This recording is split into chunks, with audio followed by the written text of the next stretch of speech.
Bonjour à tous et bienvenue à un nouvel épisode de Photographier les oiseaux. Ce dont je vous parle aujourd'hui, c'est le tout nouveau boîtier Canon R5 Mark II. J'ai utilisé le R5 première génération pendant tout près de 4 ans. Maintenant, j'ai deux nouveaux boîtiers R5 Mark II et nous allons voir ce que ces boîtiers nous réservent.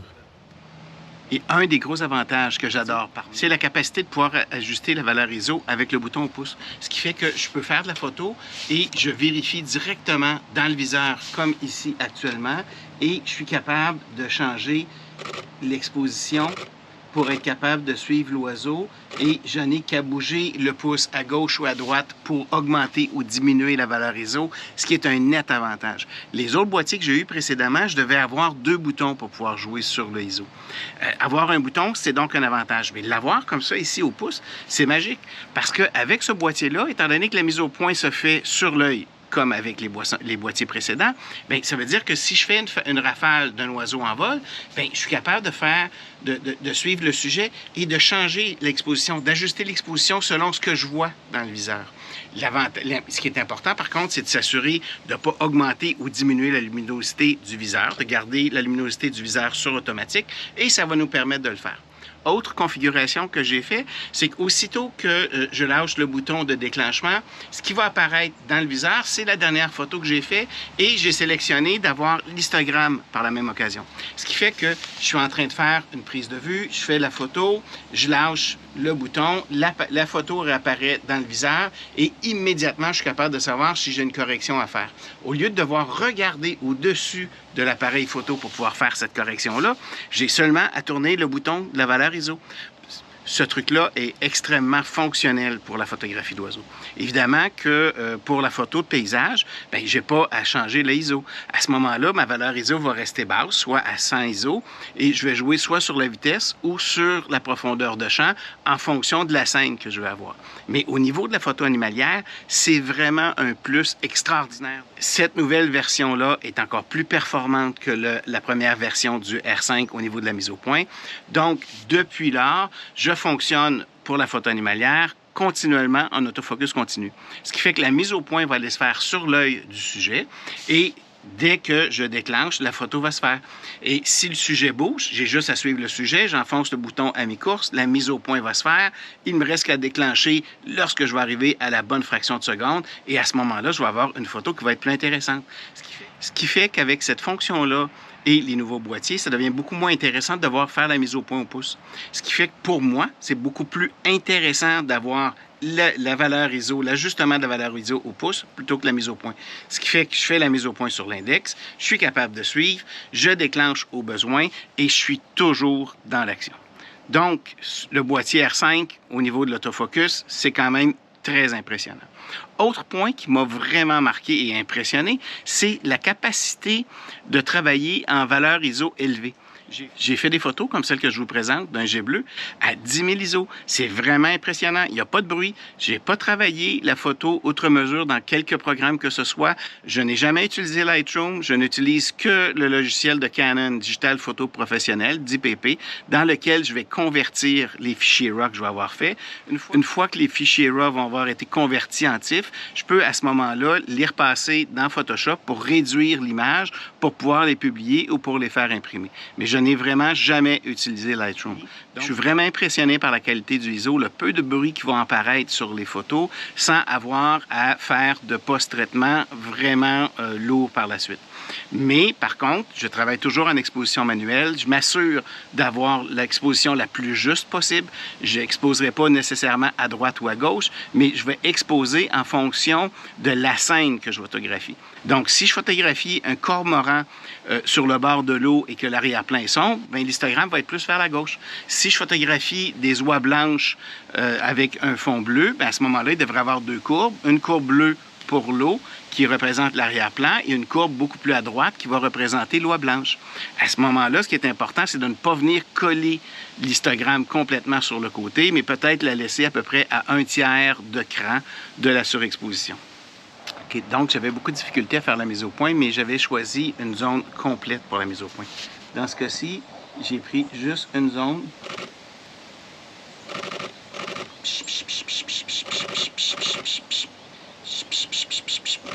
J'ai pris J'avais sélectionné qu'une seule zone pour la mise au point et là, ça a été instantané. La mise au point est arrivée directement sur l'oiseau. C'est donc important de bien choisir le collimateur qu'on veut utiliser.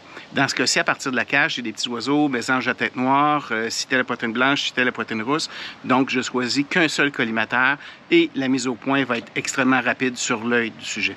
Si je vais faire des oiseaux en vol, à ce moment-là, je vais prendre des collimateurs beaucoup plus larges. Ça va être beaucoup plus facile d'être capable de suivre le sujet. La prise en main du boîtier, que ce soit le R5 ou le R5 Mark II, se ressemble passablement. Quelques petits changements, par contre, le bouton pour ouvrir la caméra, qui était initialement côté gauche, donc le on-off était du côté gauche, maintenant est rendu du côté droit. Je m'étais quand même habitué à ouvrir la caméra du côté gauche, donc il va y avoir une petite habitude à faire, mais c'est quand même pas un élément qui est majeur. En fait, le changement de bouton a été fait pour qu'il y ait une différence entre démarrer la caméra pour la vidéo qui est maintenant du côté gauche et ouvrir la caméra officiellement du côté droit. Donc, il y a eu un petit changement, mais ces changements-là ne sont quand même pas majeurs. Pour le reste, je n'aurais pas besoin d'une période d'adaptation très, très grande pour être capable de faire le changement. On a un jet bleu qui vient d'arriver, qui va venir dans le bassin d'eau. Vous pouvez voir la qualité d'image qu'on peut avoir. Je suis vraiment impressionné par la qualité d'image. La valeur ISO est à 3200. On a un détail très fin au niveau du plumage du jet bleu. Je me souviens pas d'avoir eu des boîtiers qui permettaient d'avoir une aussi bonne qualité en valeur ISO élevée. Et si je me trompe pas, ces deux boîtiers-là seraient mon 35e et 36e appareil photo. Donc, j'ai quand même une certaine expertise avec les appareils photo qui remontent quand même dans le temps. Mais au niveau des boîtiers numériques, même si le dernier boîtier pro que j'ai eu était un DX Mark II, malgré que le boîtier avait quand même une bonne gestion du bruit, celui-ci me semble être un autre niveau. J'ai vraiment très hâte de tester cet appareil-là pour des photos d'oiseaux en vol et aussi pour le safari d'octobre. Puisque je travaille dans la cage, j'ai bien positionné le bouton de sélection de distance de mise au point sur le 600 F4. Donc, j'ai sélectionné la position pour être de 4,2 mètres à 16 mètres, ce qui me permet d'avoir une mise au point qui va être beaucoup plus rapide. J'ai une capsule à cet effet sur la chaîne YouTube.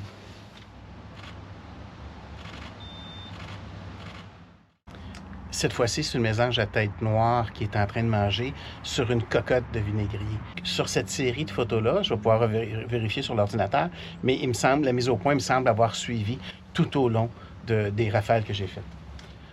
Peu importe le boîtier que vous allez utiliser, ce que je préfère pour ma part, c'est de faire des courtes rafales pour m'assurer que le flash soit capable de suivre et qu'on ait une exposition qui soit juste, que le flash ait pu servir pour éclaircir les ombres, plutôt que d'avoir une série de 150 photos, mais dont l'exposition ne sera pas nécessairement bonne.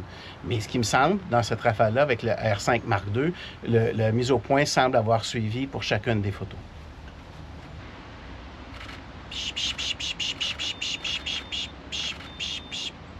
Cette fois-ci, c'est le passage d'une citelle à poitrine rousse. Je suis impressionné, la mise au point est restée, la citelle a bougé la tête un peu à l'occasion. La mise au point est quand même demeurée sur l'œil.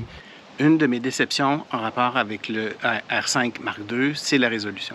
J'aurais vraiment beaucoup aimé avoir un boîtier de 60 millions de pixels, compte tenu que je fais de la photo de paysage et de la photo animalière, qui est fréquent de devoir recadrer une image animalière ou rapprocher le sujet plutôt que de recadrer, parce qu'un oiseau en vol est à une certaine distance, parce qu'un lion en Afrique du Sud est aussi à une certaine distance, ou un hippopotame, ou même une scène d'accouplement d'éléphants.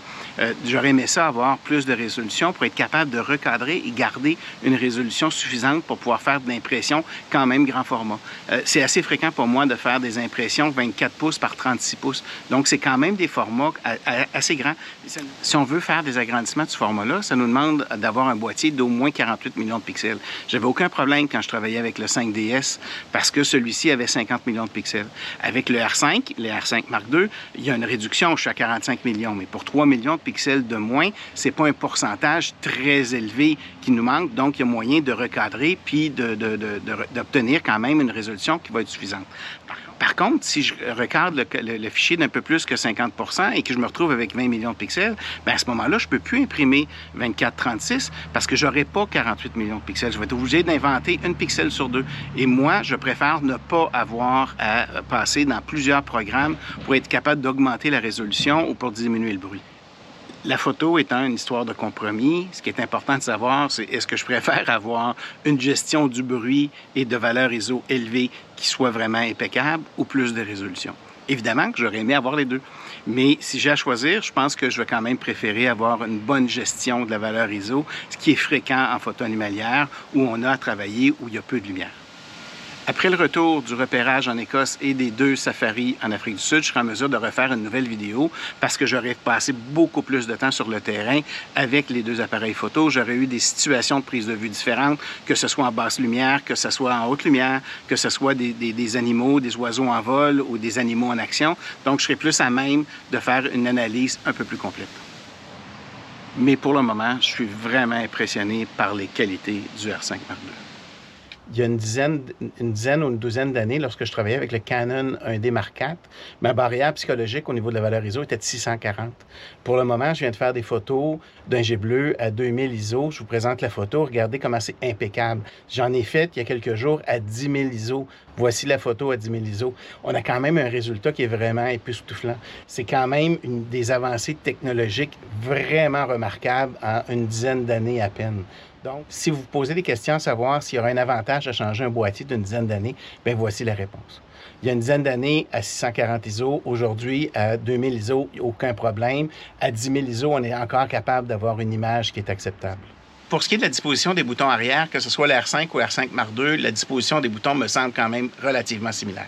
Mais point important, par contre, qu'on va retrouver sur toutes les caméras, c'est le petit bouton loupe. Souvent, les gens vont l'ajuster à 30 ou 40 de l'image, mais ça ne nous donne pas encore un rendu, à mon avis, qui est assez intéressant. Donc, pour ma part, je le mets à 100 de l'image, ce qui fait que dès que je vais peser sur le bouton, on va avoir l'image à 100 et en plus, le grossissement va se faire à l'endroit où on a fait la mise au point. Ce qui fait que dans ce cas-ci, j'arrive sur l'œil du jet bleu. Je suis capable d'être certain que la mise au point est vraiment bien faite. Et si je veux voir l'image en plus large, j'ai juste à tourner le même bouton dont je vous ai parlé tout à l'heure pour la valeur ISO et l'image va changer de format, puis je vais être capable de rentrer, de grossir et avec le petit curseur de déplacement, je vais être capable de me déplacer dans l'image. Donc, peu importe le type de caméra que vous avez, peu importe la marque de caméra que vous avez, le bouton loupe, vous devriez toujours l'ajuster à 100 Un autre des changements avec la sortie du nouveau boîtier, c'est l'apparition d'une nouvelle pile qui va permettre au boîtier d'être plus performant. Les piles précédentes que j'utilisais avec le R5 vont pouvoir être fonctionnelles, mais on n'aura pas accès à l'ensemble des possibilités du boîtier. Un des éléments qui va causer problème, c'est lorsque vous utilisez le déclencheur électronique. Avec la nouvelle pile, on pourra aller jusqu'à 30 images secondes, tandis qu'avec les piles précédentes, on va être limité à 20 images secondes. Pour moi, qui est un photographe animalier, je n'utilise pas l'obturateur électronique en tout temps, mais pour des situations très précises, comme des fous de bassin qui plongent ou des photos d'action vraiment rapides, le 30 images secondes va être intéressant pour moi. Heureusement, j'ai fait l'achat de 2 boîtiers, donc dans le moment, j'ai 2 piles, parce que les piles ne sont pas encore disponibles à l'achat individuel. Éventuellement, je vais racheter quand même plusieurs piles, plutôt que d'avoir 2 types de piles. Pour le boîtier que je vais utiliser principalement en photo de paysage, ça va être un peu moins contraignant. Ce à quoi je n'aurais pas accès avec les anciennes piles, c'est de pouvoir enregistrer des vidéos en 8K, ce que je ne fais pas. Donc, dans le moment, ce qui va me brimer le plus, si je n'ai pas les nouvelles piles, c'est vraiment l'obturateur électronique à 30 images secondes. En conclusion, je viens de terminer une deuxième séance de photos à partir de la cache avec le nouveau boîtier Canon R5 Mark II. Je demeure impressionné par la qualité au niveau de la mise au point, sa réactivité, même s'il n'y a pas beaucoup de lumière, sa capacité à travailler en valeur ISO beaucoup plus élevée que les boîtiers précédents. Je produirai une nouvelle capsule concernant ce boîtier à mon retour d'Afrique du Sud. J'aurais eu la chance de l'utiliser beaucoup plus dans des situations variées. Donc, à ce moment-là, je serai capable de faire une analyse plus poussée. Merci beaucoup de votre écoute et je vous dis à un prochain épisode. Pour en savoir plus, je vous invite à visiter mon site internet www.danieldupont.ca et de visiter aussi mes pages Facebook et Instagram. N'oubliez pas non plus de vous abonner à la chaîne YouTube. Vous serez ainsi prévenu pour la production des prochaines capsules. Bonne photo!